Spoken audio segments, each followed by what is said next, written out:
Nous sommes à notre 19e jour de jeûne et prière dans la présence du Seigneur. Pour ce temps de 21 jours que nous avons commencé depuis le 3 janvier et nous allons jusqu'au 23. Gloire à Jésus, c'est lui qui nous donne la force, c'est lui qui nous booste chaque jour. Et courage, félicitations et bravo à tous ceux qui sont en marche avec nous, que tu jeûnes ou pas. En tout cas, si tu es dans le mouvement par le jeûne ou bien par les programmes, félicitations. Alléluia.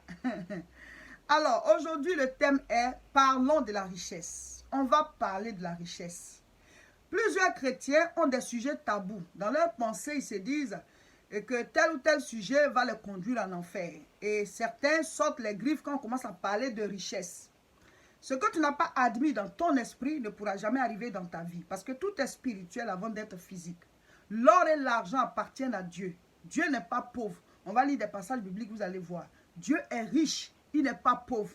Mais il dit dans sa parole, dans Matthieu chapitre 6, au verset 33, « Cherchez premièrement le royaume des cieux et sa justice, et les autres choses vous seront accordées par-dessus. » Ça veut dire que notre but ne doit pas être l'argent, mais quand nous on cherche Dieu, lui va nous donner les moyens d'avoir l'argent. Il va nous donner les moyens d'être en bonne santé. Il va nous donner les moyens de réussir notre vie, de la réaliser, afin que nous soyons un modèle pour ce monde, pour qu'ils sachent que ce qu'ils cherchent en courant derrière le mysticisme, l'occultisme et tout ça, on peut avoir tout ça en Jésus. Donc le chrétien doit être un modèle à tous les niveaux. Mais il y a des chrétiens qui ont fermé les yeux là-dessus, qui se disent non, quand on parle de richesse, non, il faut se braquer parce que là, c'est pour aller en enfer. Les riches n'iront pas en enfer. Les pauvres n'iront pas au paradis. Ce n'est pas parce que tu es riche que tu vas te retrouver en enfer, ou alors parce que tu es pauvre que tu vas te retrouver forcément au paradis. Hein. C'est ce que je vais vous dire. Il y a des riches qui seront sauvés, il y a des pauvres qui seront perdus. Qu'est-ce qui sauve? Qui sauve? C'est Jésus-Christ. Car Dieu a tant aimé le monde qu'il a donné son Fils unique Jésus-Christ, afin que quiconque, riche, pauvre, si tu crois en Jésus, tu vis selon sa parole, tu es sauvé. Voilà, donc moi je préfère être riche sur la terre ici, et puis encore aller être riche au ciel, que d'être pauvre ici, puis aller être riche là-bas seulement. Parce que les riches aussi seront sauvés. Donc pourquoi on ne va pas être riches tous en même temps? Pourquoi on ne va pas tous être riches en même temps? C'est pas mieux? Avant de parler de la richesse, avant de rentrer dans le vif du sujet, nous sommes au 19e jour de notre temps de jeûne et prière. Et d'habitude, quand nous faisons ces rencontres, ces moments de jeûne et prière, des rencontres spirituelles avec le Seigneur, nous avons un temps où on fait des offrandes. Parce qu'il n'y a pas d'adoration sans offrande. Même les faux dieux, quand les gens vont les adorer, ils font des offrandes et de grosses offrandes. Mais nous, nous adorons le véritable Dieu, le Dieu qui rend riche et prospère, le Dieu qui nous donne la santé, on ne peut pas acheter la santé, le Dieu qui nous permet de nous déplacer, le Dieu qui nous protège, il y a des choses qu'on ne voit pas. Donc on ne peut pas aller l'adorer, on ne peut pas passer 21 jours dans sa présence sans lui donner quelque chose. Amen. Donc nos offrandes, ce n'est pas ça qui enrichit Dieu, mais ça nous enrichit nous-mêmes. Amen. Dieu, il est comme la terre, quand tu mets ça, ça pousse et puis ça te revient. C'est comme ça, c'est un cycle que tu crées. Amen. Et quand on lance comme ça l'appel, il y a beaucoup qui ont le cœur disposé, qui donnent, mais la plupart ne donnent pas, mais nous rendons gloire à Dieu et nous vous motivons à donner. Parce que la Bible dit, celui qui donne peu, recevra peu. Et celui qui donne abondamment, recevra abondamment. Il dit de s'amasser du trésor dans le ciel. Ça fait quoi si tu soutiens l'œuvre de Dieu? Tout ce que nous avons comme matériel, on va tout laisser sur la terre, on va partir. Mais au moins quand tu soutiens l'œuvre de Dieu, c'est comme une réserve spirituelle de richesse là-bas. Parce que tu as permis à ce que d'autres personnes se donnent à Dieu. Et ça coûte plus cher à Dieu que n'importe quoi. C'est à cause du salut des âmes que Jésus est venu sur la terre. Amen. Quand on a fait le jeûne et prière, le dernier jeûne et prière, celui d'octobre, on a lancé l'appel pour que ceux qui veulent bien puissent soutenir la location de la salle de Nanterre. Que Dieu vous bénisse. Vous qui avez eu le cœur favorable et qui avez pu faire venir vos offrandes, on a mis ensemble, on a pu vraiment verser pour la location de la salle. Et puis maintenant, nous allons faire la conférence le 25. C'est vrai qu'il y a encore des choses à payer, hein, parce que la sonorisation de cette grande salle-là et d'autres charges encore, voilà. Mais si Dieu permet que ceux qui viennent puissent faire eux-mêmes des offrandes, ça va permettre de boucler toutes ces charges-là. Voilà. Donc nous rendons gloire à Dieu, nous remercions tous ceux qui ont pu donner leur participation pour qu'on loue la salle. Et ce grand rassemblement va se faire. Même si tu n'es pas en Europe pour lequel tu n'as pas pu participer, mais dès l'instant où des gens seront là-bas en train de prier, que tu fais partie de ceux qui ont loué la salle, ben la grâce va descendre sur toi. Ce n'est pas par l'argent que les âmes sont sauvées. L'évangile ne se paye pas, mais il faut l'argent pour que l'évangile avance. C'est comme ça.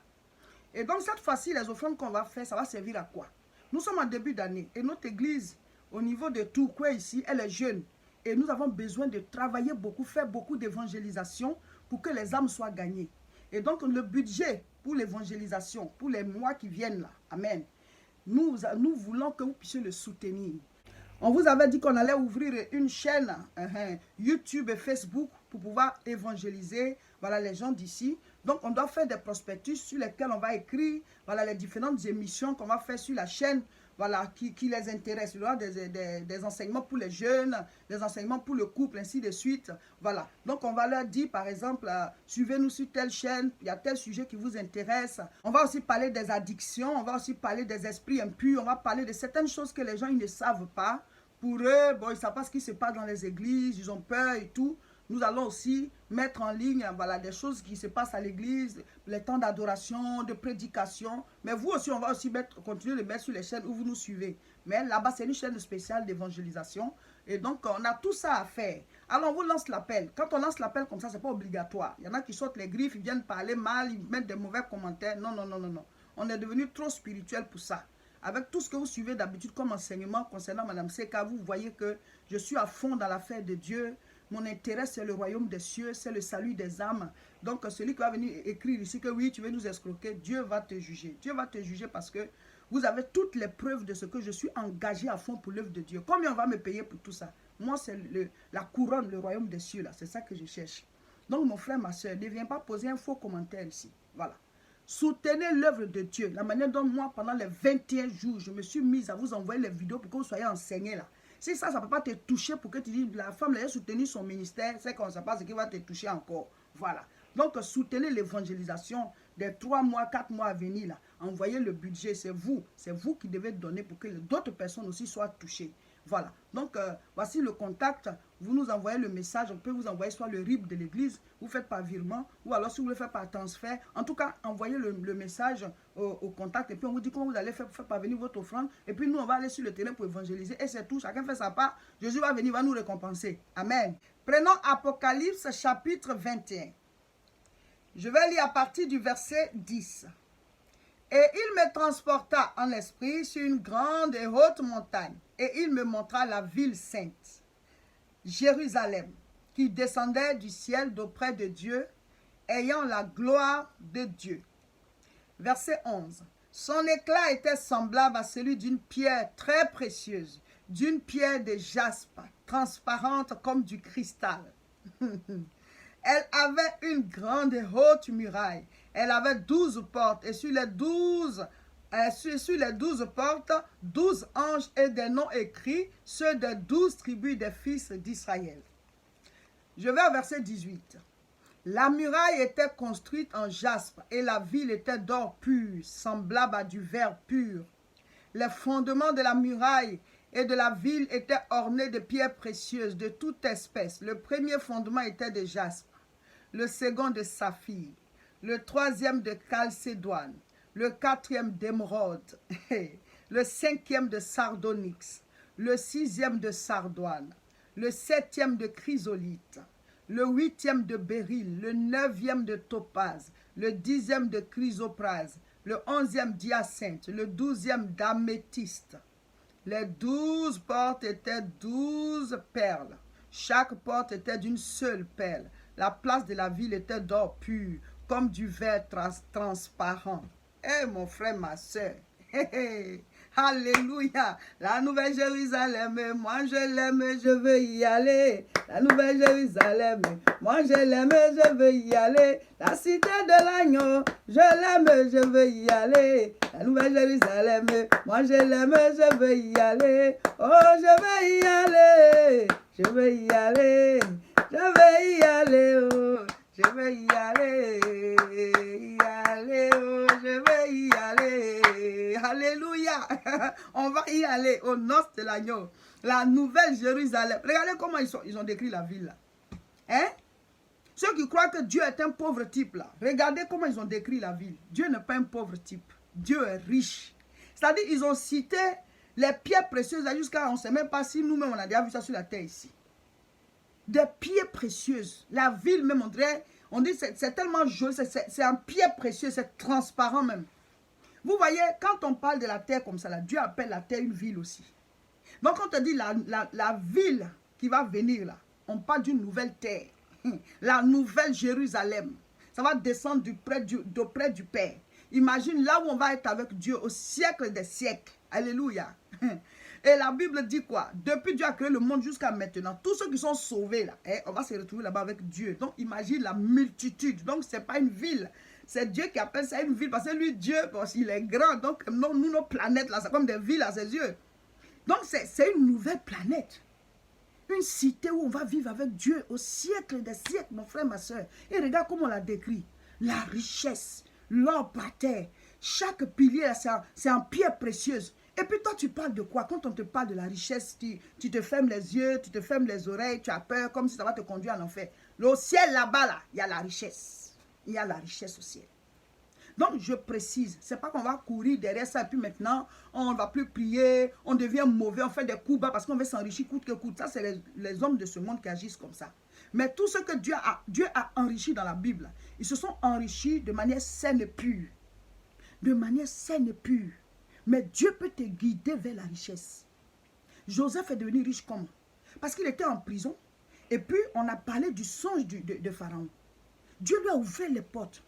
Et quand il est parti expliquer le songe de Pharaon, imaginez, le Pharaon cherche l'explication de son songe. Et puis lui, il arrive, il explique avec une telle sagesse. Et Pharaon dit, bon, c'est toi-même qui vas faire le travail là.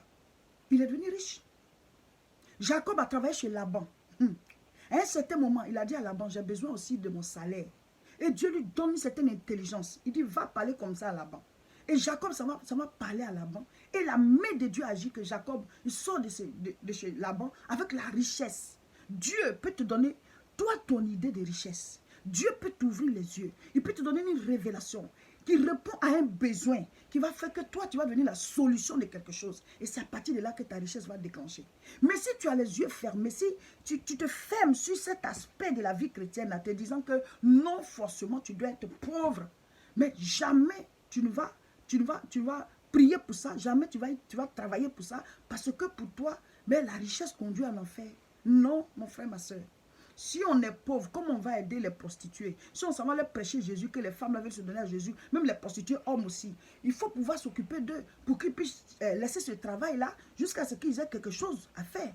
Quand on va aller prêcher l'évangile dans la rue, les jeunes qui se donnent au Seigneur, les enfants de la rue qui traînent, les pauvres et les orphelins, les SDF, ceux qui n'ont pas de domicile. Mais si on n'a pas les moyens, comment on va les aider? Si nos yeux sont fermés, nos pensées sont fermées sur la richesse et disant que non, ça va forcément nous conduire en enfer. Voilà, aujourd'hui c'est le 19e jour. N'oubliez pas de lire Matthieu chapitre 19 et de mettre en commentaire tout ce que vous avez compris. Le sujet de prière d'aujourd'hui, mardi 21 et demain mercredi 22, voilà. Le 19e jour et le 20e jour, le sujet de prière, c'est le combat spirituel et la proclamation.